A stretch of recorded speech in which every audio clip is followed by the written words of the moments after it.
siang, Bapak-Bapak, para profesional, dan juga para pimpinan. Misalnya, apa kabarnya? Baik, kita ketemu lagi. Mudah-mudahan Bapak dalam keadaan sehat dan tidak kenapa-napa apapun. Baik, sebelum kita mendengarkan firman Tuhan, marilah kita berdoa.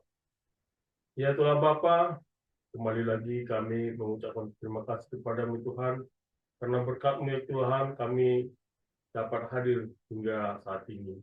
Ya Tuhan Bapa, kiranya Engkau-lah beserta dengan kami Tuhan, supaya kami dapat menyampaikan firman-Mu ini Tuhan, dan firman-Mu ini menjadi hidup bagi kami ya Tuhan, dan juga bagi saudara-saudara kami yang mendengarnya. Ya Saudara Roh Kudus-Mu ya Tuhan, bersama-sama dengan kami, supaya kami dapat memahaminya, dan juga dapat mempraktekannya di dalam kehidupan kami sehari-hari.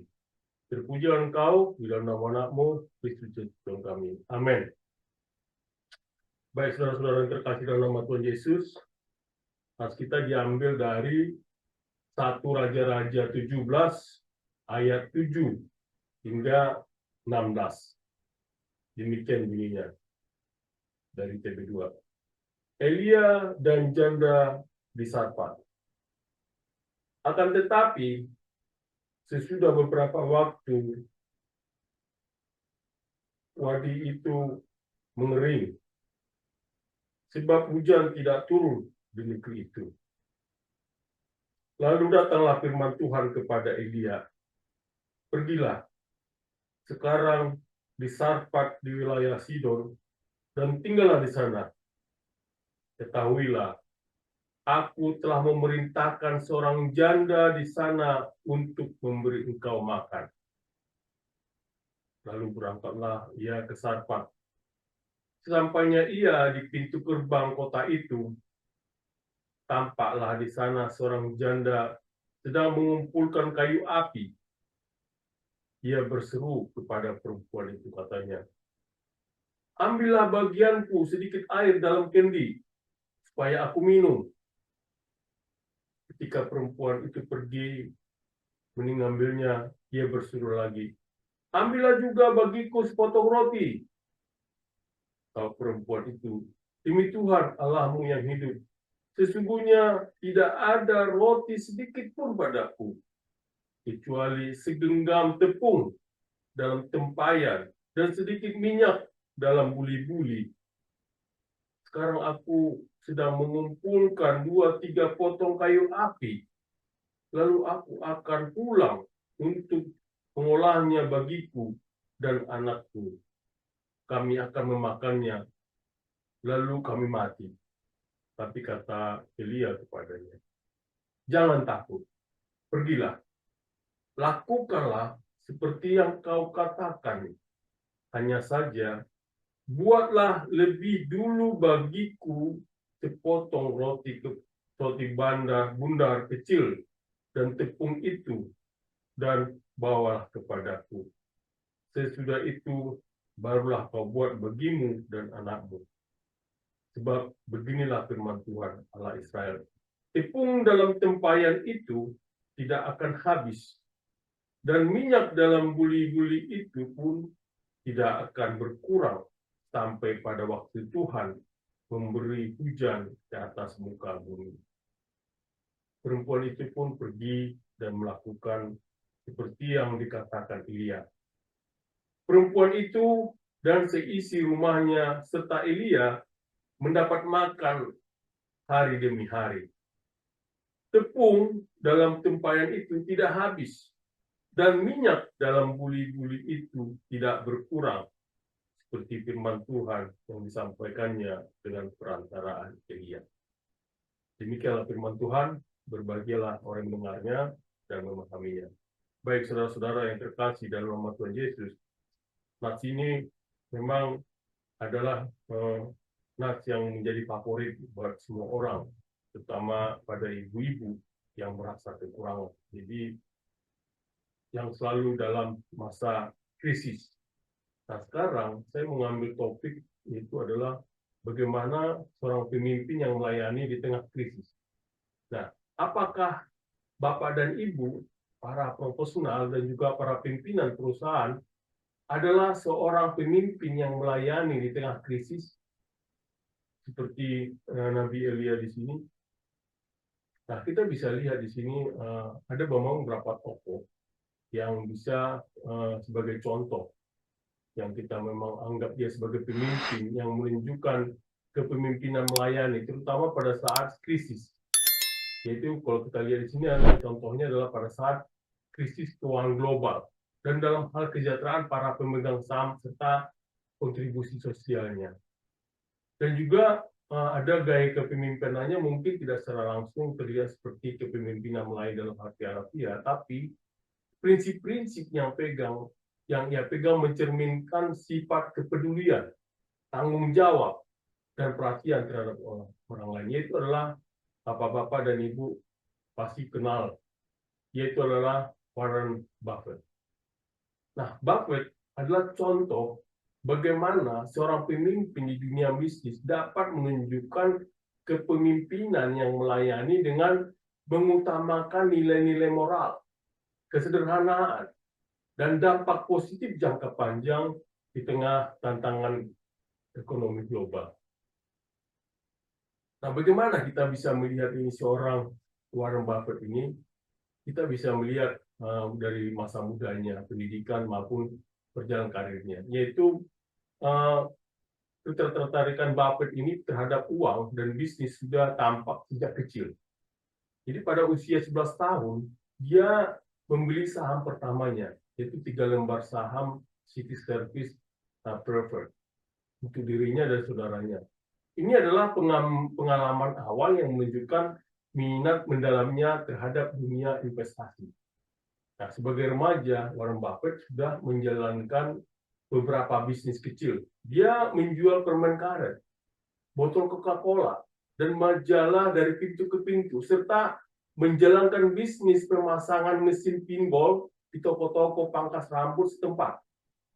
Nah, ini menunjukkan bahwa sejak usia muda, Warren Buffett sudah memiliki jiwa wirausaha dan kemampuan untuk melihat peluang. Nah, kita juga belajar bahwa Warren Buffett lulus dari Universitas Nebraska pada usia 19 tahun dengan gelar sarjana di bidang administrasi bisnis. Kemudian ia melanjutkan ke Columbia Business School untuk belajar di bawah Benjamin Graham, seorang ekonom dan investor yang dikenal sebagai Bapak Investasi Modern. Nah, Graham menjadi salah satu mentor terpenting dari Buffett. Dan prinsip-prinsip investasi nilai atau value investing yang dia pelajari sangat mempengaruhi filosofi investasinya. Graham juga mengajarkan Buffett tentang pentingnya membeli saham dengan nilai di bawah harga intrinsiknya dan memperlakukan investasi sebagai bagian dari bisnis jangka panjang. Nah, filosofi ini menjadi dasar bagi pendekatan investasi Buffett dan terus dia gunakan hingga saat ini. Nah, setelah bekerja sebentar di perusahaan ayahnya dan di firma investasi milik Benjamin Graham, Buffett memulai Buffett Partnership Ltd. Limited, yaitu pada tahun 1956. Dan pada waktu singkat, kemitraan ini berkembang pesat berkat pendekatan investasi bijaksananya, yaitu menghasilkan pengambilan investasi yang sangat tinggi bagi para investor. Nah, pada tahun 1960-an, Buffett mulai mengakuisisi saham di Berkshire Hathaway, yaitu sebuah perusahaan tekstil yang sedang mengalami kesulitan. Nah, meskipun pada awalnya Berkshire adalah investasi dalam industri tekstil, Buffett kemudian mengalihkan fokusnya ke sektor-sektor lain yang lebih menguntungkan, termasuk asuransi, energi, dan sektor keuangan. Ini adalah titik balik dalam karirnya, yaitu menjadikan Berkshire Hathaway sebagai konglomerat multinasional yang sangat sukses dan dikenal saat ini. Nah, Buffett juga dikenal dengan pendekatan investasi jangka panjangnya, yaitu memilih perusahaan-perusahaan dengan fondasi kuat, manajemen yang baik, dan potensi pertumbuhan jangka panjang. Dia cenderung membeli dan mempertahankan saham dalam jangka panjang, bahkan bertahun-tahun atau puluhan tahun, berbeda dengan banyak investor lain yang mencari keuntungan cepat. Nah, terlepas dari kekayaannya yang besar, Buffett tetap hidup sederhana.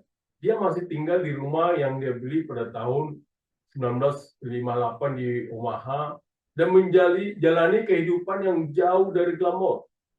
Filosofi ini tercermin dalam gaya kepemimpinannya yang rendah hati dan efisien, di mana ia mempercayakan manajemen perusahaan yang diakuisisi kepada pemimpin masing-masing, tidak mencampuri hal-hal detail sehari-hari.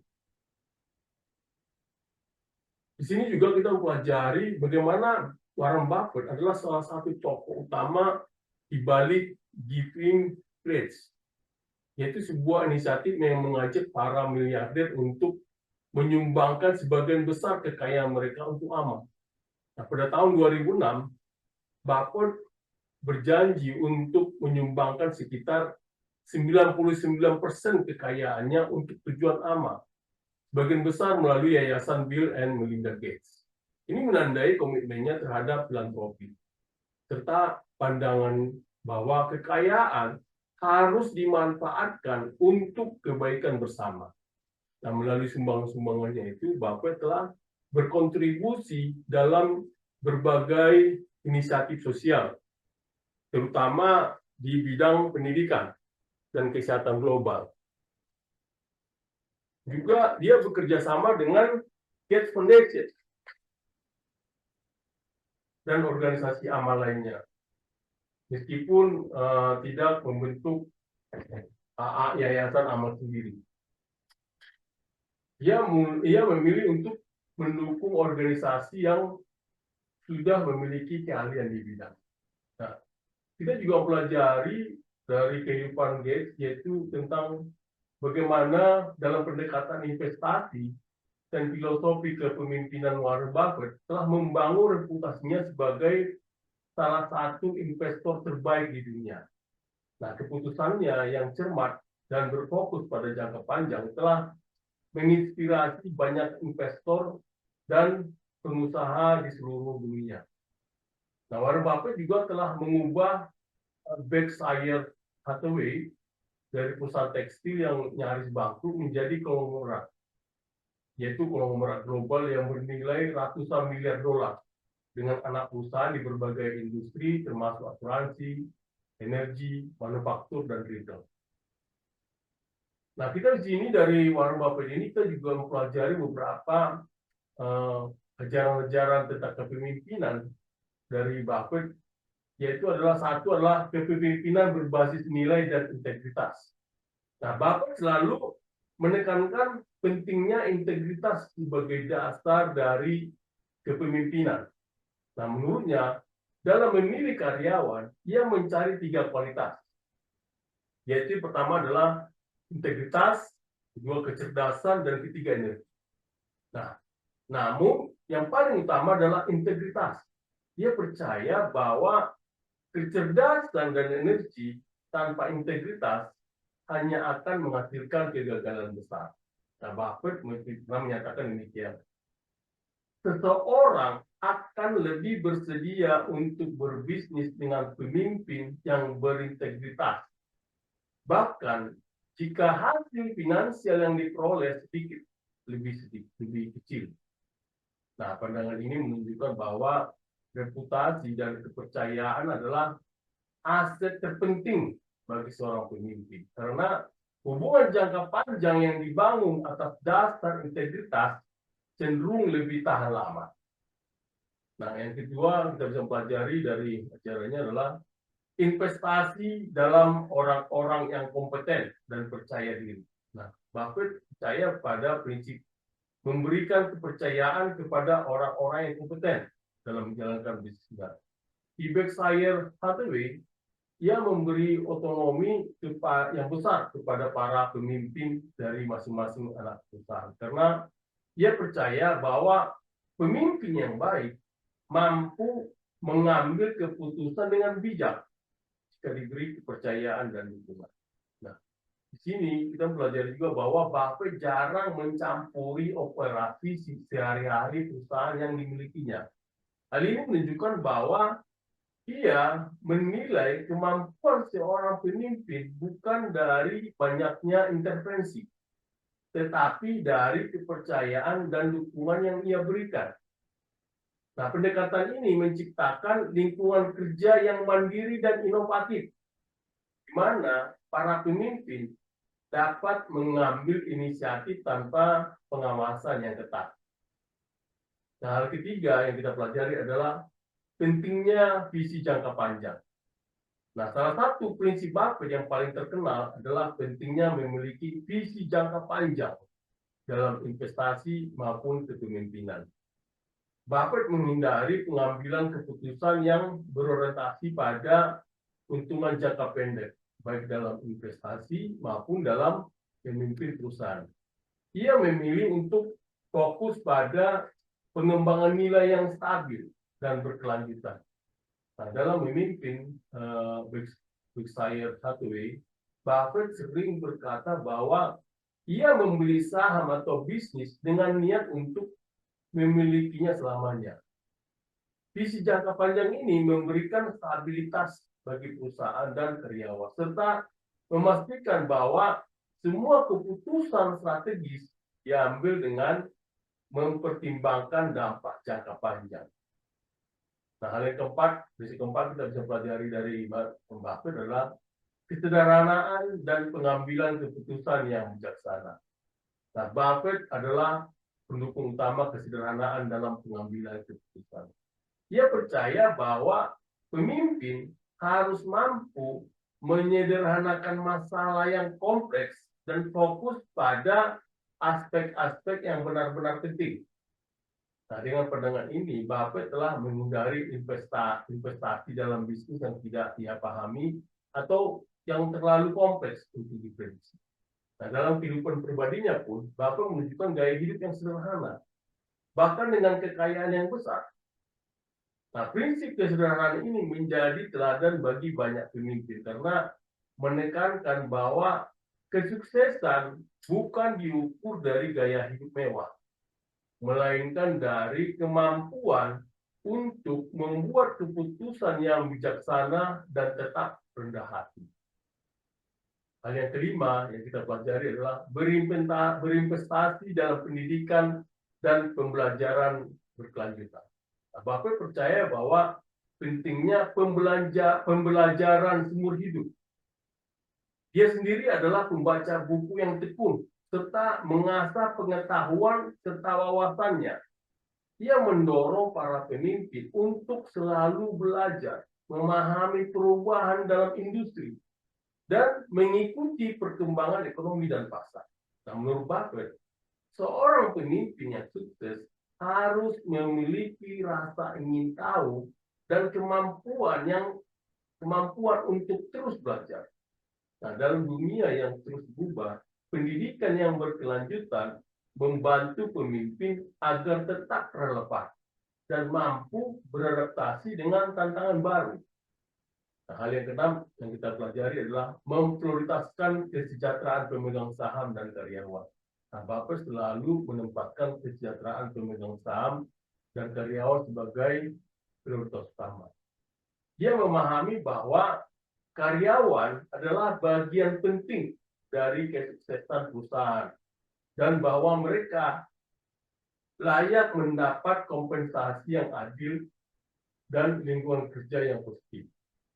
Nah, di sisi lain, pemegang saham juga memiliki kepercayaan terhadap perusahaan dan berhak mendapatkan keuntungan yang adil dari investasi mereka. Dalam surat tahunan Berkshire Hathaway, Buffett selalu transparan dengan para pemegang saham, menjelaskan keadaan perusahaan dengan jujur dan apa adanya. Transparansi ini mencerminkan etika kepemimpinannya yang mengutamakan komunikasi jujur dan hubungan saling percaya. Nah, hal yang ketujuh adalah pentingnya disiplin finansial. Nah, kita belajar di sini bahwa Buffett menekankan pentingnya disiplin finansial, baik dalam kehidupan pribadi maupun dalam menjalankan bisnis. Nah, salah satu prinsip investasi yang ia pegang adalah tidak pernah mengambil risiko yang tidak perlu. Ia mendorong pengelolaan keuangan yang bijak dan penghindaran utang berlebihan. Dalam memimpin Berkshire Hathaway, Buffett dikenal sangat disiplin dalam mengelola investasi perusahaan dan dalam menjaga cadangan kas. Prinsip ini memastikan bahwa perusahaan selalu memiliki kestabilan finansial, bahkan dalam situasi krisis. Nah, hal ke-8 adalah komitmen untuk memberikan dampak positif melalui filantropi. Nah, Buffett berkomitmen untuk memberikan dampak positif melalui sumbangan amal. Dia percaya bahwa pemimpin yang sukses tidak hanya berfokus pada akumulasi kekayaan, tetapi juga pada bagaimana kekayaan itu dapat digunakan untuk kebaikan bersama. Melalui Giving Pledge, Buffett telah berkomitmen untuk menyumbangkan sebagian besar kekayaannya untuk amal. Nah, dalam konteks kepemimpinan, ajaran ini mengajarkan bahwa pemimpin memiliki tanggung jawab sosial yang besar dan bahwa kesuksesan sejati diukur dari kontribusi yang diberikan pada masyarakat. Hal yang ke-9 adalah menghindari bias ego dan fokus pada kerendahan hati. Nah, Buffett mengingatkan bahwa pemimpin sering terjebak dalam bias ego atau merasa bahwa mereka lebih tahu daripada orang lain. Ini menekankan pentingnya kerendahan hati dalam kepemimpinan, di mana pemimpin harus mau mendengarkan orang lain dan terbuka terhadap kritik. Nah, Buffett percaya bahwa pemimpin yang rendah hati akan lebih mampu belajar dari kesalahan dan membangun hubungan yang lebih baik dalam timnya. Lalu apa sih yang kita bisa lihat dari firman Tuhan atau ayat-ayat menjadi pedoman buat prinsip-prinsip kepemimpinan seorang Warren Buffett? Kita bisa lihat di sini mengenai integritas dalam kepemimpinan dan berbisnis. Dia mengambil dari Amsal 11 ayat 3. Mengatakan demikian, orang yang jujur dipimpin oleh ketulusannya, tetapi pengkhianat dirusak oleh kecurangannya. Nah, Buffett sering menekankan pentingnya integritas dalam bisnis dan kepemimpinan. Ia mencari integritas dalam karyawan dan mitra bisnis. Percaya bahwa kejujuran adalah landasan dari hubungan bisnis yang kuat. Ayat ini mengingatkan bahwa kejujuran dan ketulusan adalah panduan yang membawa pemimpin ke arah yang benar, yaitu suatu nilai yang sangat sesuai dengan prinsip Buffett. Dia juga mengambil mengenai kebijaksanaan dalam pengelolaan keuangannya itu dari Amsal 21 ayat 5, mengatakan demikian. Rancangan orang rajin semata-mata mendatangkan kelimpahan, tetapi setiap orang yang tergesa-gesa hanya akan mengalami kerugian, akan mengalami kekurangan. Nah, prinsip investasi Buffett sering berfokus pada visi jangka panjang dan pengambilan keputusan yang bijaksana serta tidak terburu-buru. Ayat ini mengajarkan bahwa perencanaan dan kehati-hatian membawa hasil yang baik sesuai dengan gaya investasi Buffett yang penuh perhitungan dan orientasi jangka panjang. Dan juga kita pelajari mengenai menghindari hutang dan kehidupan sederhana. Dia mengutip dari Roma 13 ayat 8. Janganlah kamu berhutang apa-apa kepada siapapun, tetapi hendaklah kamu saling mengasihi. Sebab barang siapa mengasihi manusia, sesamanya manusia, ia sudah memenuhi hukum Taurat. Nah, ini Buffett mengajarkan kita, yaitu menekankan pentingnya hidup sederhana dan menghindari utang yang tidak perlu. Prinsip ini tercermin dalam ayat ini yang mengajarkan untuk hidup bebas dari utang dan fokus pada hal yang lebih praktis seperti kasih dan tanggung jawab. Nah, kita juga belajar di sini mengenai memberikan berkat melalui filantropi, yaitu dia mengutip di Amsal 3 ayat 27 mengatakan demikian. Janganlah menahan kebaikan daripada orang-orang yang berhak menerimanya, padahal engkau mampu melakukannya. Nah, ini mengajarkan kita bahkan berkomitmen untuk menyumbangkan sebagian besar kekayaannya untuk amal melalui giving pledge. Ayat ini mengajarkan bahwa mereka yang memiliki kekuatan atau kemampuan seharusnya berbagi dengan orang yang membutuhkan. Ini adalah cerminan sebagai filosofi filantropi Buffett. Dia juga mengutip mengenai kerendahan hati dan pengindaran ego, yaitu di Amsal 22 ayat 4 mengatakan, ganjaran kerendahan hati dan takut akan Tuhan adalah kekayaan, kehormatan, dan kehidupan. Nah, Buffett dikenal sebagai prinsip pribadi yang rendah hati meskipun dia adalah salah satu orang terkaya di dunia. Ayat ini mengajarkan bahwa kerendahan hati membawa berkat, kekayaan, dan kehidupan yang bermakna. Kerendahan hati Buffett dalam gaya hidup sederhana dan keterbukaannya terhadap masukan menunjukkan kesesuaian dengan prinsip ini. Dia juga mengutip mengenai kebijaksanaan dalam penggunaan kekayaan, yaitu diambil dari 1 Timotius 6 ayat 17 sampai 19 mengatakan demikian. Peringatkanlah orang-orang kaya di dunia ini agar mereka jangan tinggi hati dan jangan berharap pada sesuatu yang tidak tentu seperti kekayaan, melainkan pada Allah yang dalam kekayaannya memberikan kepada kita segala sesuatu untuk dinikmati. Peringatkanlah agar mereka itu berbuat baik, menjadi kaya dalam kebajikan, suka memberi dan membagi, dan dengan demikian mengumpulkan suatu harta sebagai dasar yang baik bagi dirinya di waktu yang akan datang untuk mencapai hidup yang sebenarnya. Nah, prinsip hidup Buffett ini mencerminkan ajaran ini terutama melalui komitmennya dalam filantropi dan keinginannya untuk menggunakan kekayaannya sebagai bagian kebaikan masyarakat. Dia juga menghindari hidup mewah, menunjukkan bahwa hartanya digunakan untuk tujuan yang lebih besar. Selaras dengan pesan ayat ini tentang kebajikan dan tanggung jawab. Nah, dia juga mengutip tentang belajar terus-menerus dan bertambah bijaksana, yaitu di Amsal 1 ayat 5. Mengatakan demikian.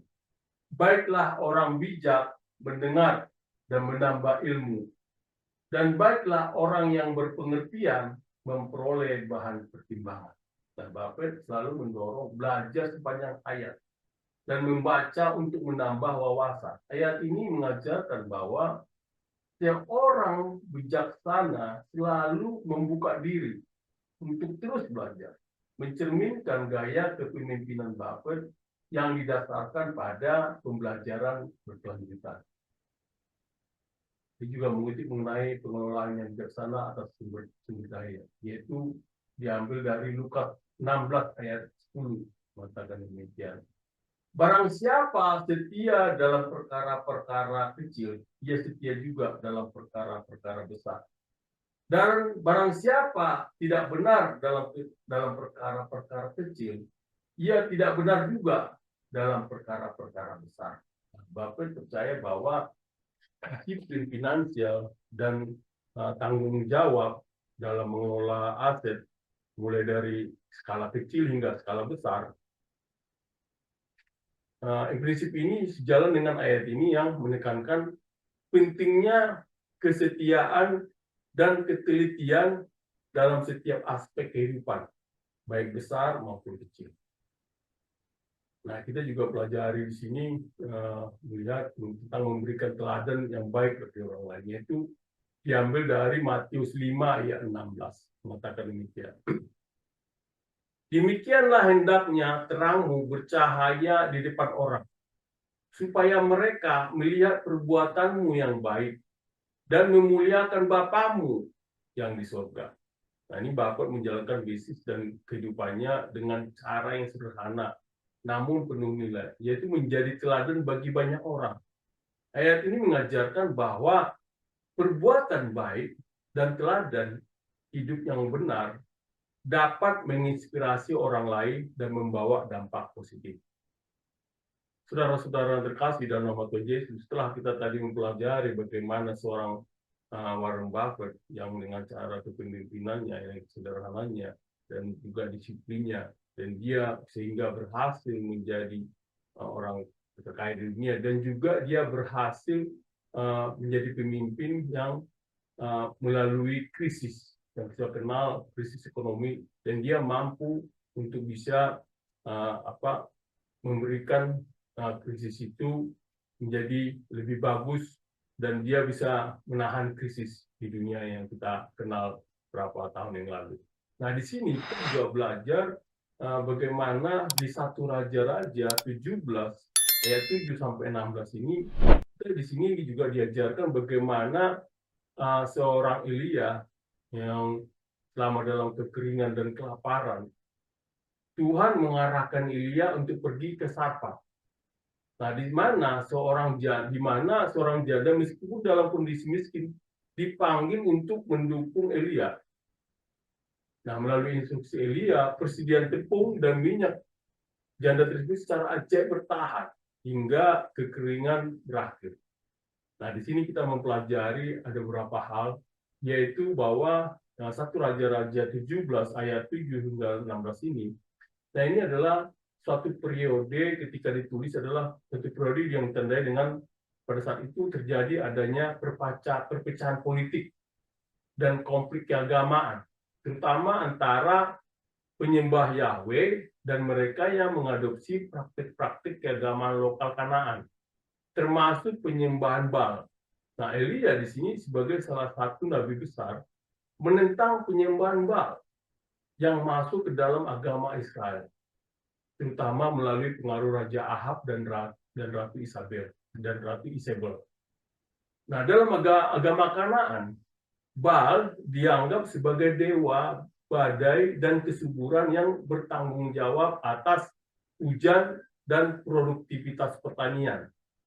Nah, kekeringan yang diumumkan oleh Nabi Elia melambangkan tantangan teologis tentang Wahye, bukan Baal, yang mengendalikan alam dan penyediaan kehidupan. Nah, kita bisa lihat di sini beberapa penulis seperti Seme tahun 2007 melihat bahwa periode ini menekankan adanya kegagalan para raja Israel yang membawa bangsa itu ke dalam penyembahan berhala, bertentangan dengan hukum Deuteronomi yang memerintahkan kesetiaan eksklusif kepada Wahye. Nah, kita bisa melihat di mana sih posisi Sarfat ini. Nah, Sarfat itu adalah terletak di antara Tirus dan Sidon di Venesia, yaitu di luar perbatasan Israel, sebagai lokasi non-Israel dalam wilayah penyembahan Baal. Ini memiliki 2 tujuan, yaitu menguji iman Elia dengan menempatkannya di wilayah Baal, dan juga memperlihatkan jangkauan Wahye yang melampaui Israel. Nah, di sini penulis ini mengusulkan bahwa dengan mengarahkan Elia ke tanah asing, ini menegaskan adanya supremasi Tuhan atau Wahye bahkan di wilayah yang biasanya dikaitkan dengan dewa saingan.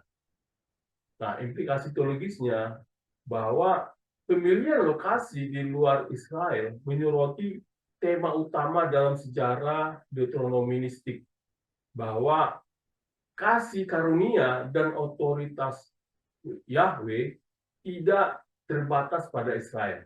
Nah, DJ tahun 2008 menafsirkan ini sebagai kritik teologis terhadap kegagalan perjanjian Israel, yaitu menunjukkan bahwa kasih karunia dan penyediaan Yahweh dapat diberikan kepada mereka yang berada di luar komunitas perjanjian jika mereka menunjukkan iman. Nah, di dalam sini bahwa ada 2 hal yang kita pelajari di sini juga, yaitu ada tokohnya yang kita lihat di sini adalah Elia sebagai nabi dan sebagai tokoh iman, dan juga ada yang janda, yaitu iman janda dan marginalitas sosialnya. Nah, di sini peran Elia di sini sejalan dengan tradisi kenabian, di mana ia tidak hanya bertindak sebagai utusan ilahi, tapi juga sebagai teladan iman dan ketaatan kepada instruksi Tuhan. Kesediaannya untuk pergi ke wilayah asing menunjukkan kepercayaannya pada penyediaan Tuhan, yaitu menetapkan standar bagi bangsa Israel untuk mengikuti Yahya saja. Nah, yang kedua adalah mengenai seorang janda dari Sarfat. Nah, ini melambangkan kerentanan sosial. Ia adalah seorang bukan Israel, miskin, dan seorang wanita. Meskipun dalam keadaan sulit, ia menunjukkan iman dengan mengikuti instruksi Elia. Teolog bernama Helen Painter tahun 2016 mencatat bahwa status janda sebagai orang asing menyoroti jangkauan belas kasih Tuhan yang universal, yang melampaui batas etnis dan agama. Ketaatan dan imannya menjadi pelajaran bagi Israel, menggambarkan bahwa ketergantungan yang sejati daripada wahyu membawa keberuntungan dan berkat, tidak seperti ketergantungan pada Baal. Nah, di sini juga kita pelajari bahwa Nats ini, Ratu Raja-Raja 17 ayat 7 sampai 16 ini, itu menunjukkan bahwa Tuhan menyediakan bagi mereka yang bertindak dalam iman. Nah, dalam masa krisis nasional karena kekeringan, penyediaan Tuhan kepada seorang janda asing menunjukkan inklusivitas karunia Tuhan.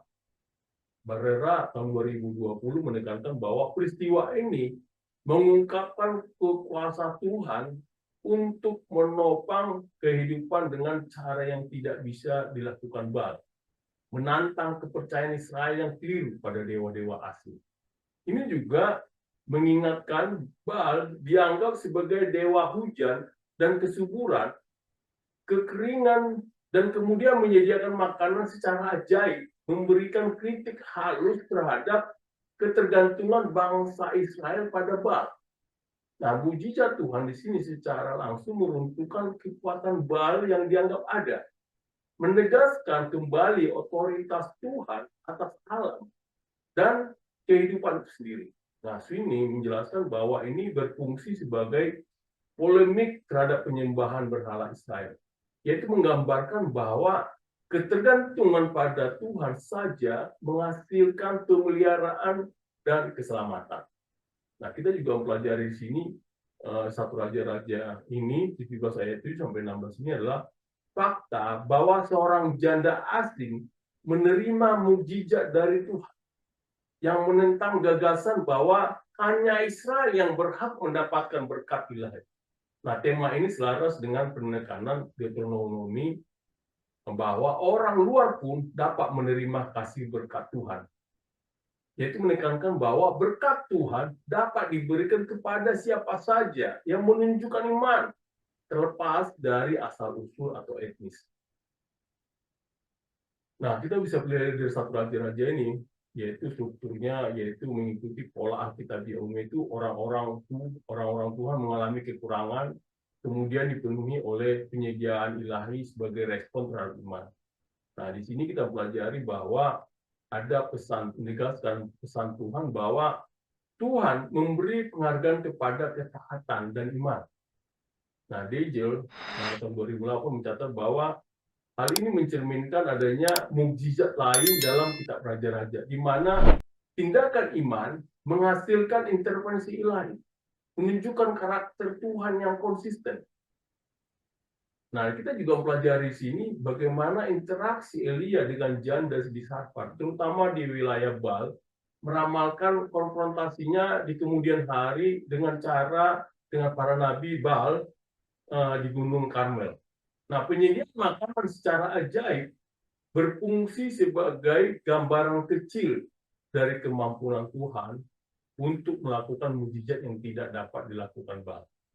Nah, menurut Edelman tahun 2014, urutan peristiwa ini memperkuat kritik naratif terhadap penyembahan Baal, menyelaraskan dengan polemik sejarah deuteronomistik yang lebih luas terhadap penyembahan berhala. Nah, di sini kita bisa pelajari dari bagaimana seorang painter tahun 2015 menyoroti ironi halus dalam situasi Elia. Nah, meskipun berada di wilayah Baal, Tuhanlah yang menyediakan kebutuhan hidup bagi Elia dan janda tersebut. Hal ini menekankan ketidakberdayaan Baal.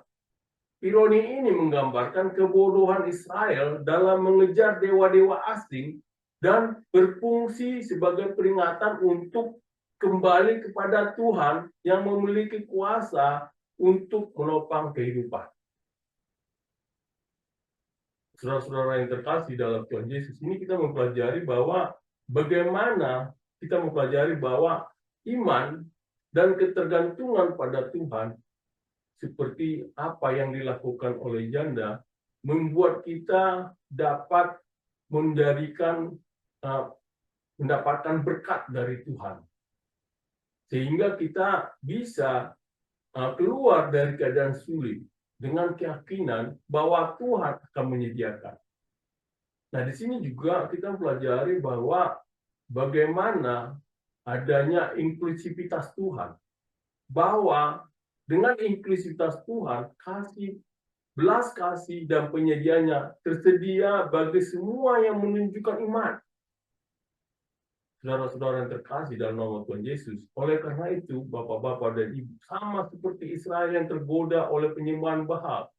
Nah, di sini kita mempelajari bahwa kita tidak boleh tergantung pada berhala modern,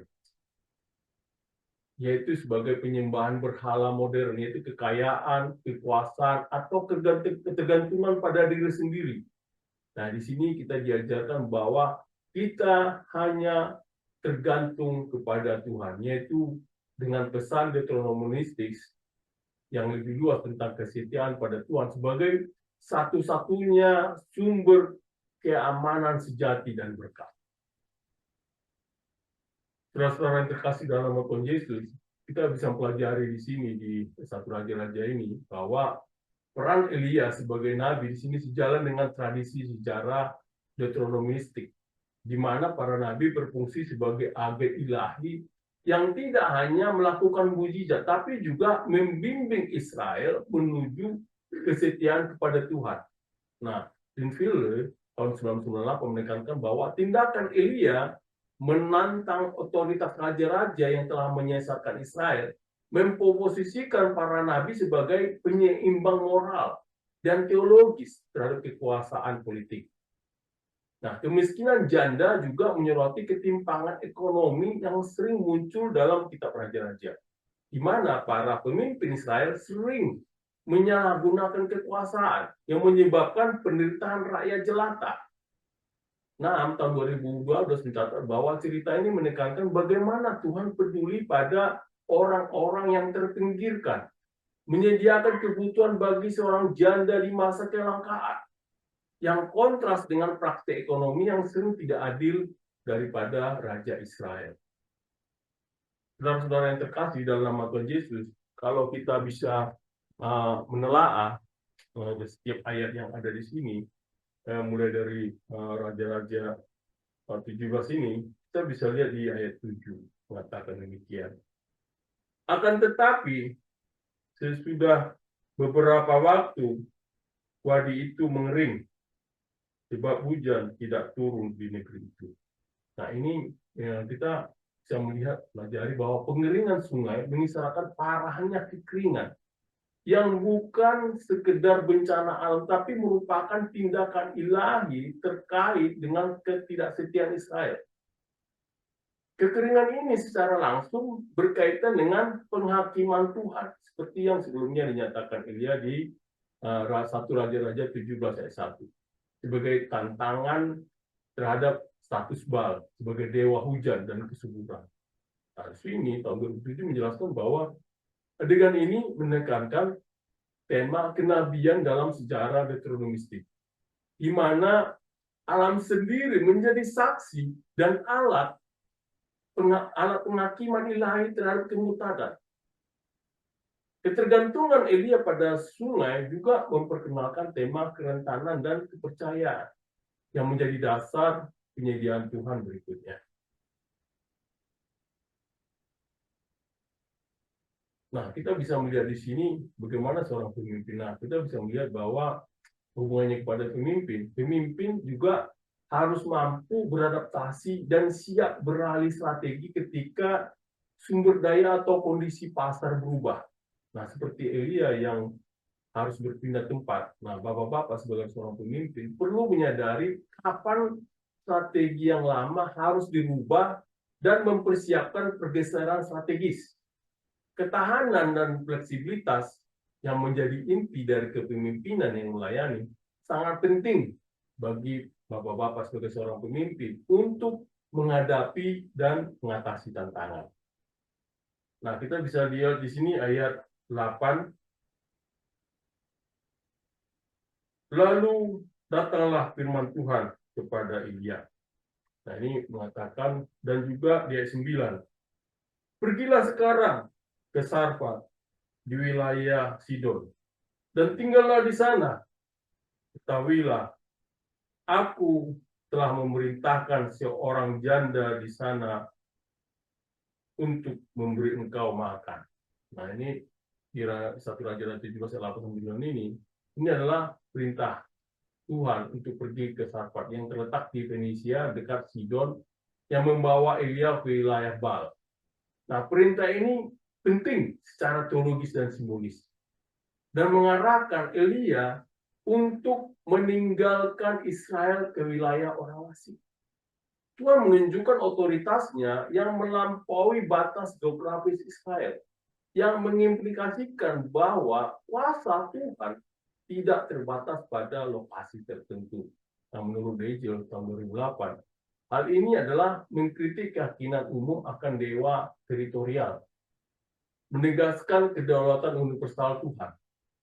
Kehadiran janda sebagai instrumen penyediaan menggarisbawahi iman dan kesediaan Tuhan untuk bekerja melalui orang luar, yang merupakan tantangan bagi pola pikir eksklusivitas Israel terhadap anugerah ilahi. Nah, bagaimana kita bisa melihat dari sisi kepemimpinan bahwa bapak-bapak kita mempelajari sini bahwa pemimpin yang efektif menghargai keberagaman dan memanfaatkan sumber daya dari tempat-tempat yang tidak terduga.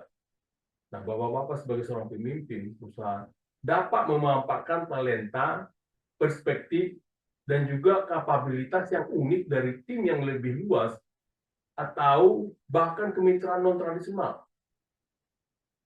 Nah, di sini juga kita mempelajari bagaimana prinsip ini sejalan dengan konsep inklusivitas dalam kepemimpinan yang melayani menurut Greenleaf, bahwa pemimpin yang mencari sumber daya dari luar lingkaran biasanya menemukan solusi inovatif. Nah, pendekatan ini juga memperkuat kreativitas dan ketahanan dalam organisasi. Nah, kalau kita baca di ayat 10, mengatakan, lalu berangkatlah ia ke Sarfat. Sesampainya ia di pintu gerbang kota itu, tampaklah di sana seorang janda sedang mengumpulkan kayu api. Ia berseru kepada perempuan itu, katanya, ambillah bagiku sedikit air dalam kendi supaya aku minum. Nah, ini adalah mengenai pertemuan Elia dengan janda di pintu gerbang kota. Ya, ini adalah salah satu bagian detail penting.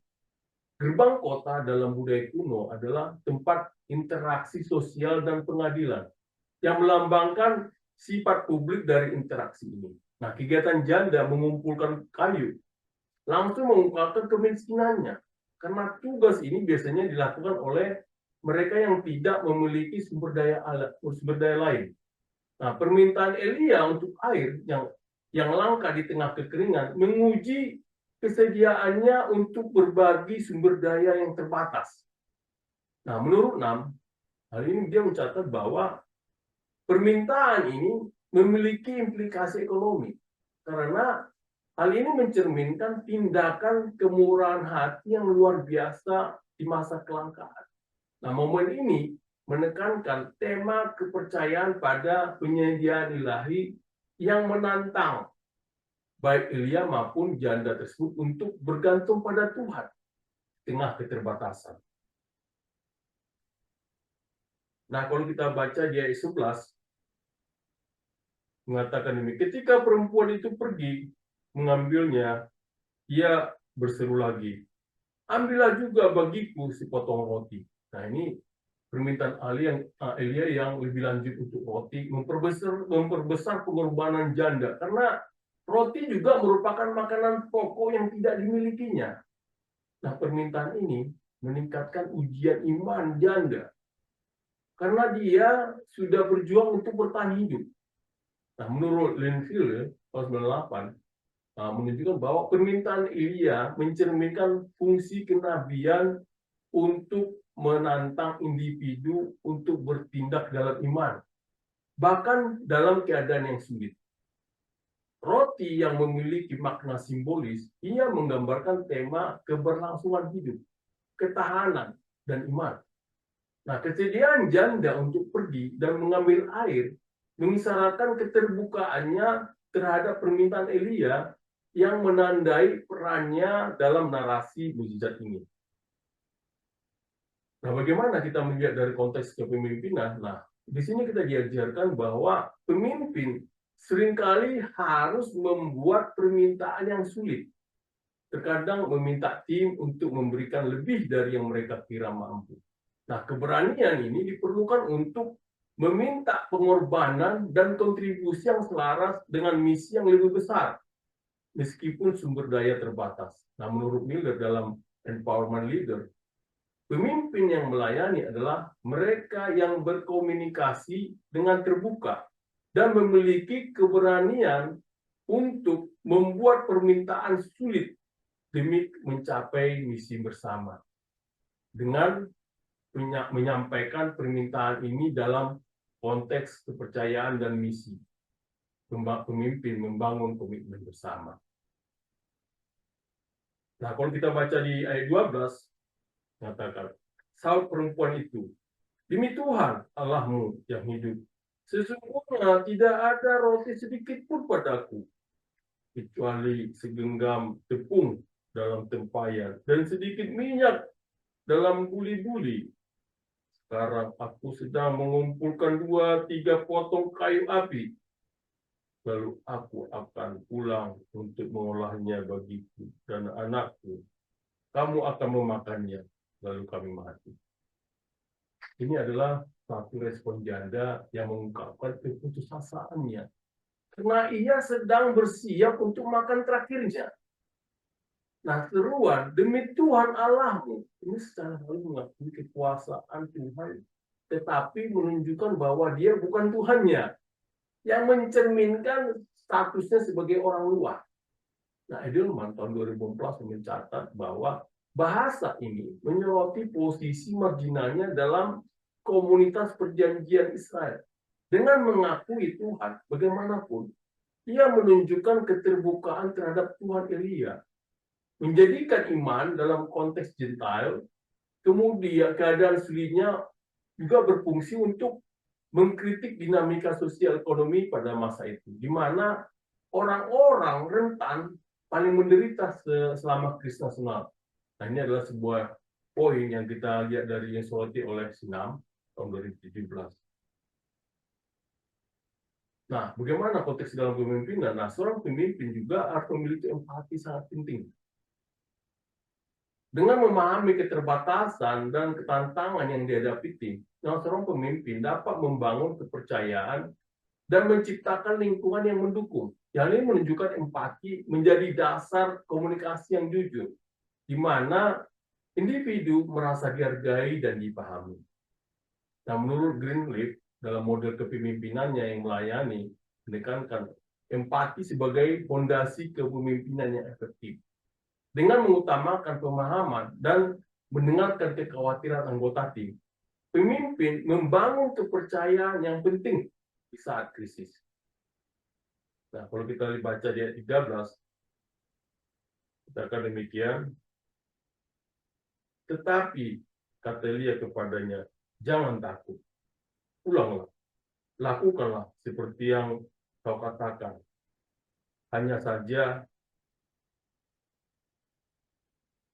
buatlah lebih dulu bagiku sepotong roti bundar kecil dari tepung itu dan bawalah kepadaku.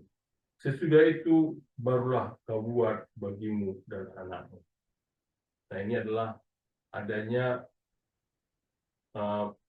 Elia memberikan suatu kepastian, mengatakan jangan takut. Ini adalah perintah yang memanggil untuk beriman daripada takut. Dengan memintanya untuk melayani dia terlebih dahulu, ia secara simbolis mengundangnya untuk percaya pada penyediaan Tuhan. Nah, instruksi ini selaras dengan teologi deuteronomistik bahwa ketaatan membawa berkat yang menantang janda untuk menyerahkan sumber dayanya yang terbatas pada Tuhan. Nah, menurut ini tahun 2007, permintaan ini mewakili ujian yang mencerminkan hubungan Israel dengan Tuhan, di mana menaruh kepercayaan pada Tuhan, bahkan di saat kelangkaan, mengarah pada kehidupan daripada kematian. Tindakan ini menjadi simbol yang kuat dari iman dan ketergantungan pada penyediaan ilahi. Nah, kalau kita baca di ayat 14, sambungannya adalah, sebab beginilah firman Tuhan, Allah Israel. Tepung dalam tempayan itu tidak akan habis, dan minyak dalam beli-belian itu pun tidak akan berkurang melalui sampai pada waktu Tuhan memberi hujan ke atas muka bumi.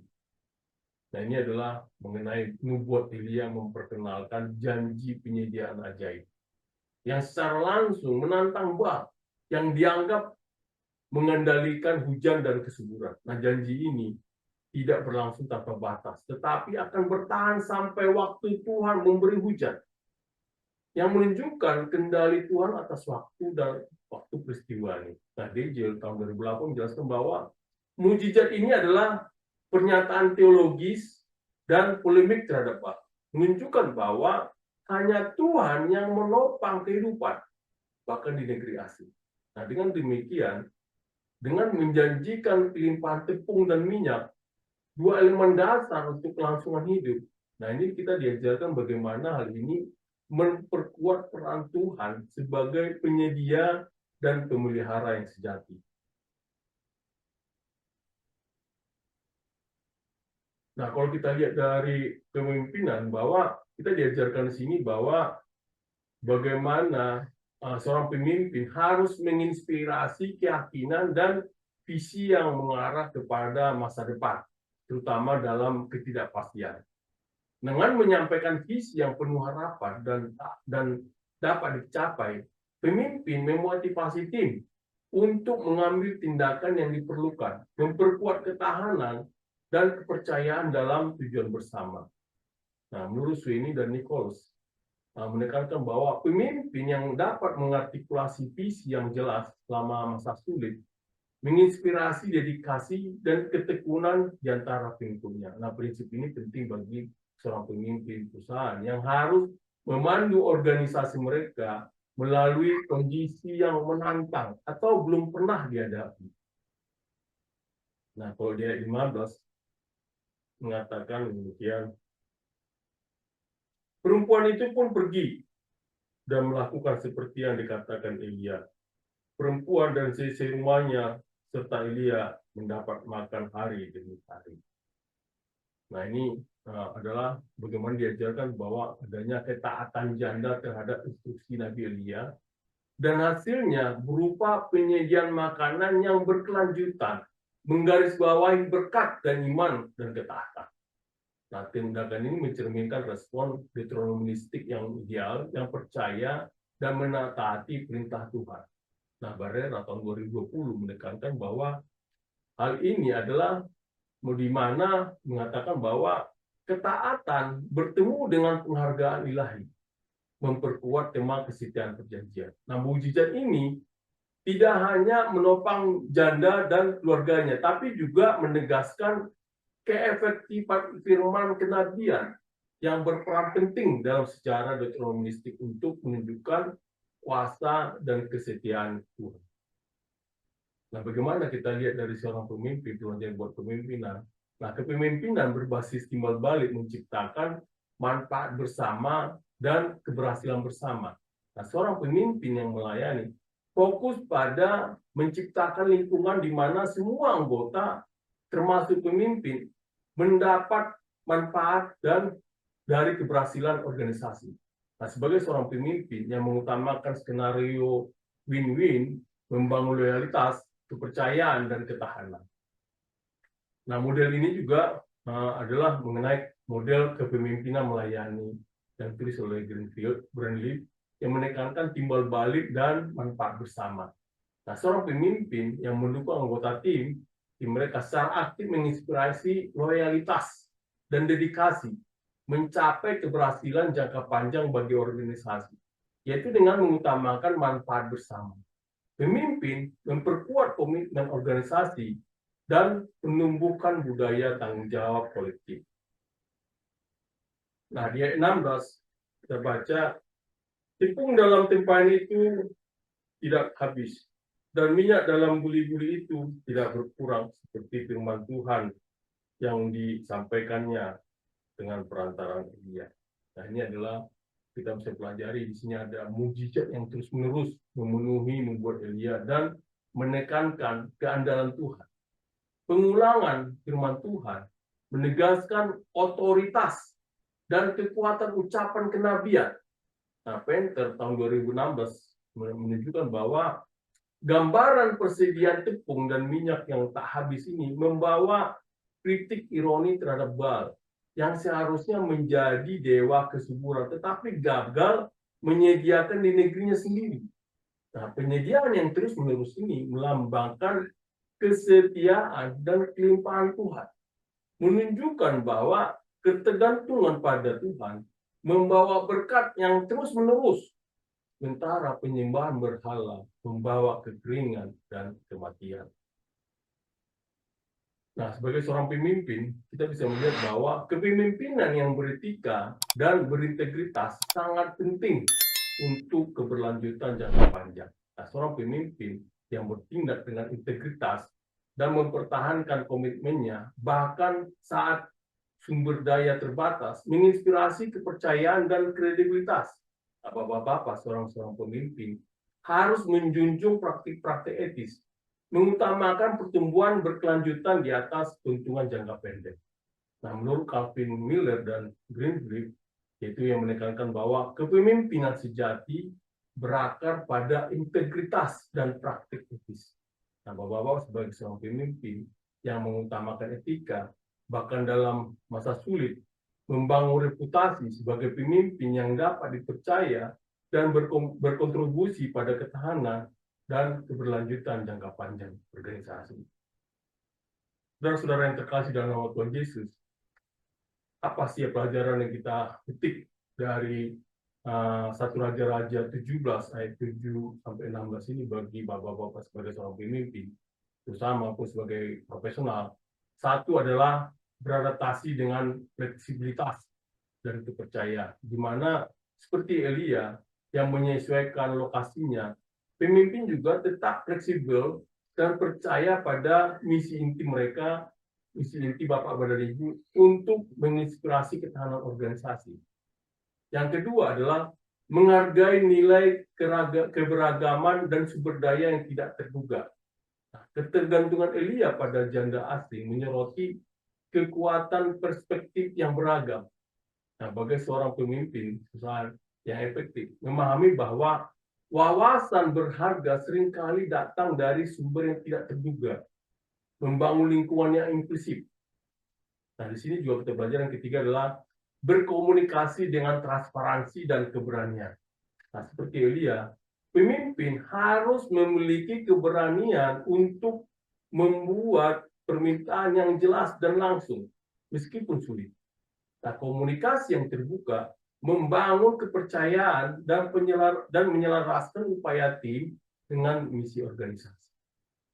Yang keempat adalah membangun kepercayaan melalui empati dan dukungan tulus.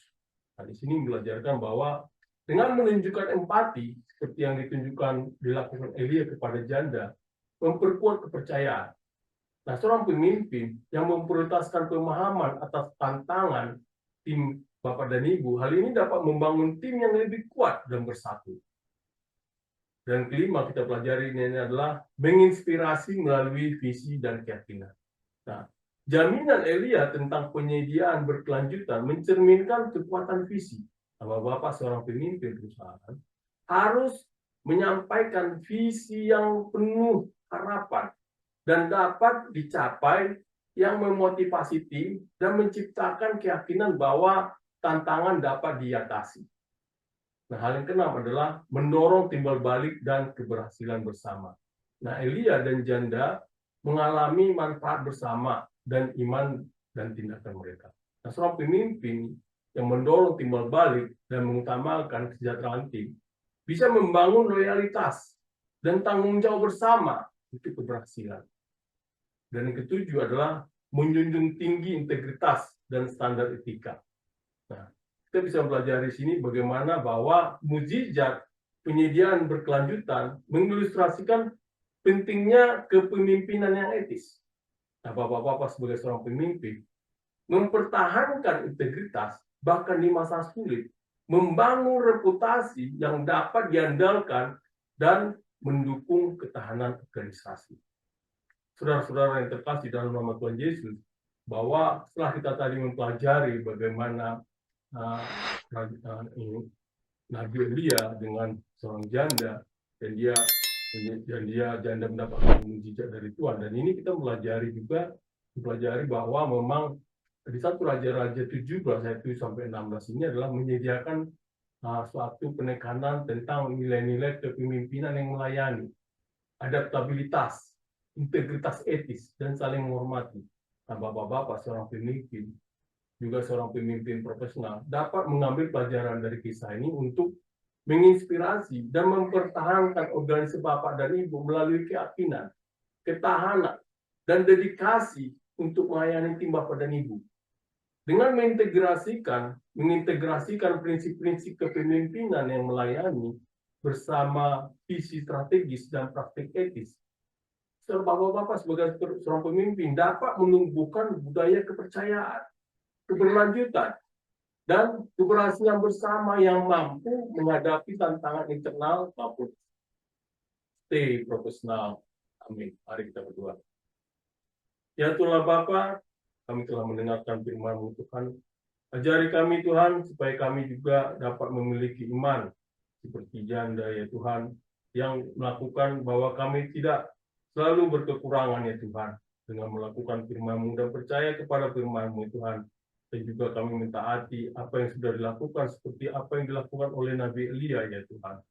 Ya Tuhan Bapa, pujilah Engkau dalam nama Anak-Mu Kristus Yesus Tuhan kami. Amin.